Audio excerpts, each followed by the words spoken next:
Morning, everybody. All right, I've had a few friends ask me to make them a little tutorial on how to make sourdough bread. It sounds super confusing, but it is super easy. They've been making it for hundreds of years, okay? So we don't want to overcomplicate this. It's not that hard. You will need a large bowl.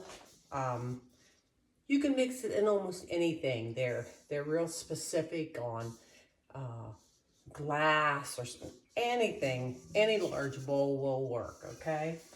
Then you don't have to, but I do advise having a scale that shows grams. They're not expensive, you know, $10 you can order one. And you will need some sea salt is the best. You get it at Kroger's, not expensive. You don't want to use iodized salt. They said it interferes with the fermentation, okay? Also, I highly recommend King Arthur's bread flour because it is high protein. You want high protein, okay? Non-GMO, doesn't mess with your gut bacteria. You want high protein, non-GMO. King Arthur's bread flour, probably the best way to go. All right, and water. I like mine. I run it through a water purifier. Tap water is not recommended because of the chlorine. Again, messing with the fermentation of the bread. All right, this is how it goes. Simple, easy, okay? I've got a good recipe here, especially for summertime with high humidity because it's got a little less water. So we start out with 250 grams of starter. I showed you on the other video how to feed your starter, super important, okay? So turn on your little gram scale and you want to set it to grams by pressing the unit button. It's set to grams at 0. Put your big bowl on there and tare it to 0 again, okay? 0. Now we want 250 grams of your starter and we pour in. It should be about the whole thing. Okay, there's my little scraper, okay. We start, fed this twice, yesterday morning, and then when I went to bed again, and here goes the starter. Something else I don't see them talking about too often is you really should not throw any large amounts of starter down the sink because it can grow and then ruin your pipes. So what I do is, when I'm done with these jars, I will put water in them, and then you can go out in your yard and dump it or something like that, put in the trash. But there we go, 253 grams. We're going to stop it right there. And as you see, that was about all the starter I had in there. You really don't want a lot of starter left over to put back into your discard because pretty soon you'll have a gallon of discard, okay? 250 grams, all right. Now, the next step is we will tare that again to 0. Whoops, get that out there. 0. And we will put in 650 grams of warm, purified water. Okay, 650.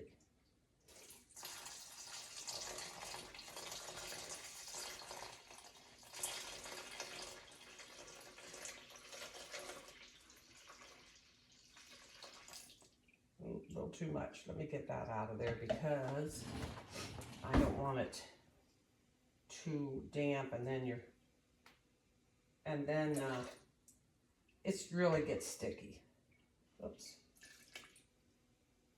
45, 49.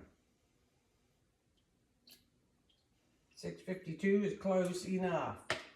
All right, let's go ahead and tare that. And what I like to do is go ahead and dissolve that into the water.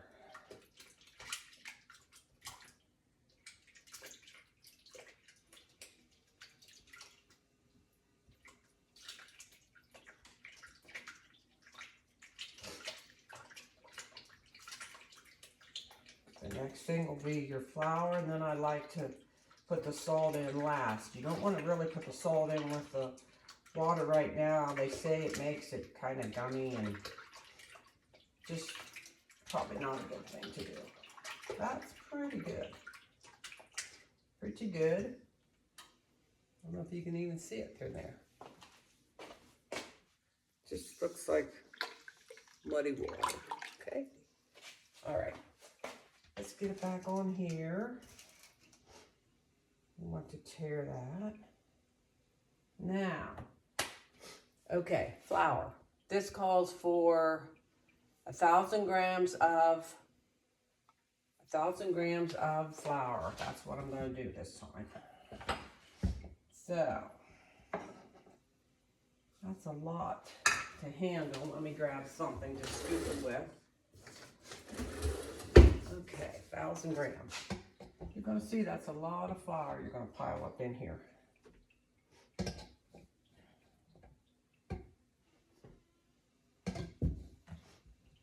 Yeah, baking sourdough bread does go through the flour. I bake every other week. We're up to 670. You can see how many cups that's taking. 670. Let's see there. Yep. There's 850.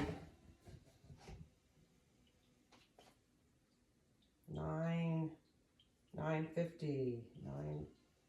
There's 1,000 or close to it. Okay, we're good.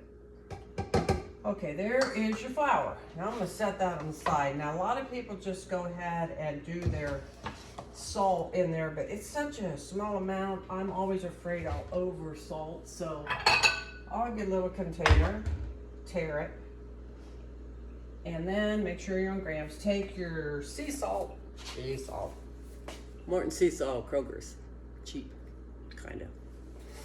Okay. This is 20 grams. Looks like a lot because it is a lot. 20 grams. Look at all that salt. But salt gives it the flavor, right? Okay. This is what 20 grams of sea salt looks like. See? That's it.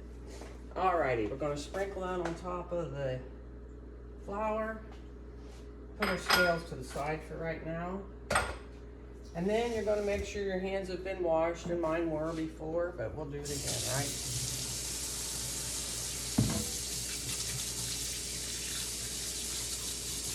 And you're just going to get into that.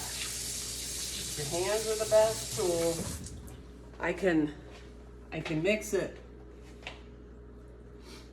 at first if I want to with a tool like this. Get everything kind of stirred around, get that salt all around. And we'll stir it. Stir it, stir it, stir it. But once it gets kind of wet, best thing to do is get in there with your hands. And then you're gonna mix it till it's a shaggy dough. And this recipe will call, it's a little bit stiffer than others. In the wintertime, you might want to add a little more water, and there's recipes for that too. This is more of a low hydration. You'll mix that for quite a while.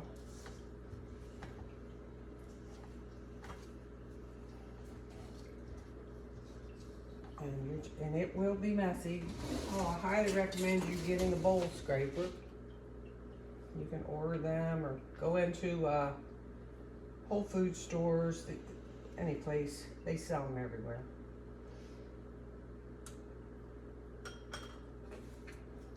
Because once you get it down so far, you want to scrape around your sides.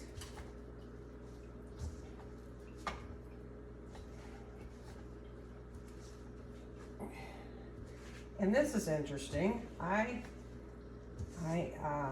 am gluten intolerant. I don't have celiac disease, but I'm gluten intolerant. And I haven't been able to eat bread for years, but because this is fermented for good gut health, and it's a non-GMO flour, I can eat it. And I can eat quite a bit of it. I haven't ever had it bother with my stomach. See, we're getting there. I think you can use one of the fancy mixers, but that's no fun, right? I think I'd like to get this down where I can handle it better there. That's much better for me. We're getting there.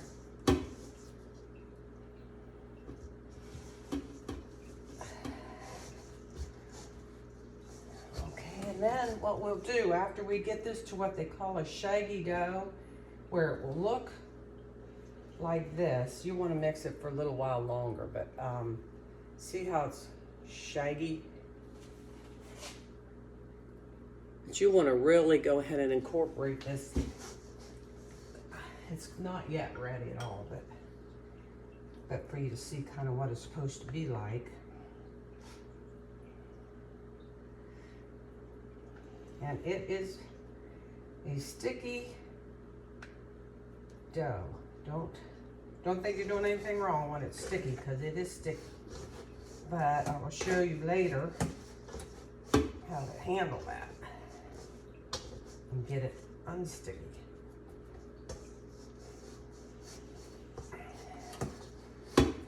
Okay, we're getting there.